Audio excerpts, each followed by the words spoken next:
মৰমৰ ছাত্ৰ-ছাত্ৰীসকল উচ্চতৰ মাধ্যমিক প্ৰথম বাৰ্ষিক অৰ্থাৎ এইচএছ ফাৰ্ষ্ট ইয়াৰ এক্সামৰ অনলাইন ফৰ্ম ফিলআপ সম্পৰ্কে কিছু কথা আজি আলোচনা কৰিম। ছাত্ৰ-ছাত্ৰীসকল তোমালোকৰ পৰীক্ষাসমূহ 2025 চনৰ ফেব্ৰুৱাৰী মাৰ্চ মাহত অনুষ্ঠিত হ'ব। সেই উপলক্ষে আসাম ষ্টেট স্কুল এডুকেশ্যন বোৰ্ডে অনলাইন ফৰ্ম ফিলআপৰ দিন ঘোষণা কৰিছে। আসাম ষ্টেট স্কুল এডুকেশ্যন বোৰ্ডৰ ফালৰ পৰা এটা নটিফিকেশ্যন আগবঢ়োৱা হৈছে। সেই নটিফিকেশ্যন অনুসৰি তোমালোকৰ পৰীক্ষা 2025 চনৰ ফেব্ৰুৱাৰী মাৰ্চ মাহত অনুষ্ঠিত হ'ব আৰু ইয়াৰ লগত সংগতি থাকি অনলাইন ফৰ্ম ফিলআপ আৰম্ভ কৰা হ'ব।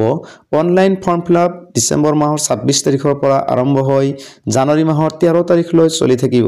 অৰ্থাৎ ছাত্ৰ-ছাত্ৰীসকল এইচএছ ফাৰ্ষ্ট ইয়াৰ এক্সামত যদি তোমালোক অৱতীৰ্ণ হ'ব খোজা তেনেহ'লে তোমালোক অনলাইন ফৰ্ম ফিলআপ কৰিব লাগিব আৰু এই প্ৰক্ৰিয়াটো ডিসেম্বৰ মাহৰ 26 তাৰিখৰ পৰা আৰম্ভ হ'ব জানুৱাৰী মাহৰ 13 তাৰিখলৈ চলি থাকিব।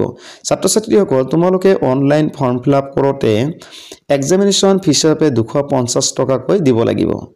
ছাত্ৰ-ছাত্ৰীসকল আজিৰ এই ভিডিঅ'টো ইমানতে সামৰিছোঁ। ধন্যবাদ।